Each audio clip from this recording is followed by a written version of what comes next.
After months, heck, even years of speculation, we finally have some new updates on Maleficent 3. I don't know about y'all, but Maleficent is one of my favorite Disney movie franchises ever, and I can't wait to see the third installment.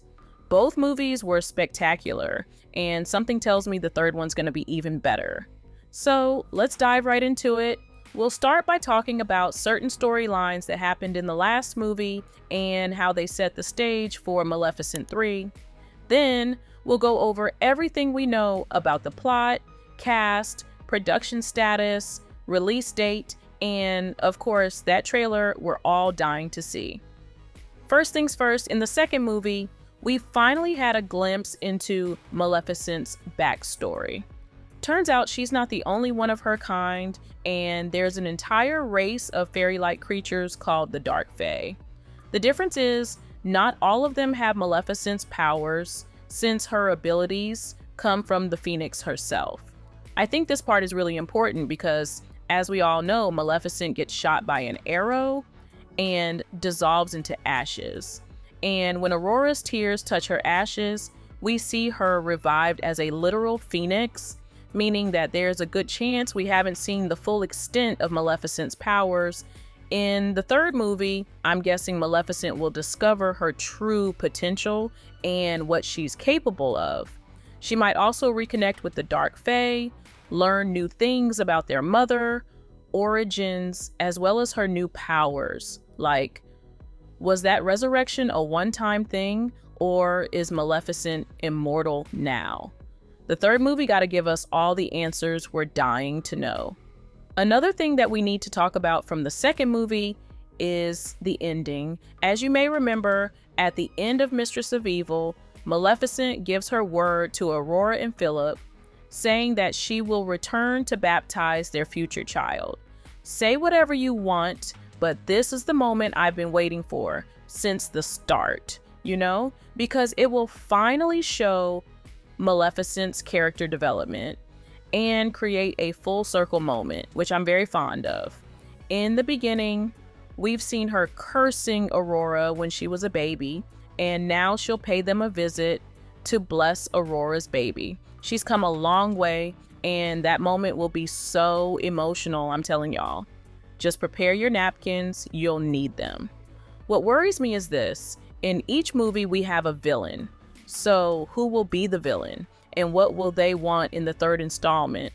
Maybe someone will want the power Aurora has as the new queen. Maybe the day Maleficent arrives to baptize the baby, someone will kidnap the baby and people will blame Maleficent. Honestly, Maleficent proved herself 100 times now, so I don't want them to repeat what happened in the previous movies. I don't want anyone to blame Maleficent. Instead, we can see people asking her help, trying to help her get the baby back from the villain. That would be so much better, but what do you think?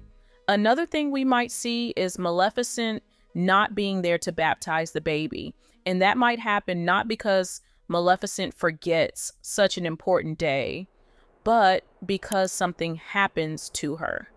As I've mentioned earlier, in the third movie, we got to see Maleficent exploring her powers fully, and while doing so, she might grab some attention, maybe from her own people, maybe from others who are hungry for more power for their sakes. Someone might trap Maleficent, force her to give up her powers, or even worse. I mean, I know Maleficent is powerful, but if the villain plays their cards right, threatens the well-being of Aurora and her family, I think Maleficent would do anything it takes to protect them. She might become the villain herself, reluctantly, and it would be so painful. Now, let's move on to the latest updates. So far, Angelina Jolie is the only confirmed name to be returning for the third installment of Maleficent. But we all know that you can't make a Maleficent movie without Elle Fanning's Aurora and Sam Riley's Diaval, right? I'm not sure if Harris Dickinson will return as Prince Philip, since they could easily explain his absence with vacation or something like that. Another underrated character is Michelle Pfeiffer's Ingrid. Yeah, I know she turned into a goat at the end of the movie, but it's not like Philip will kill his own mom, right?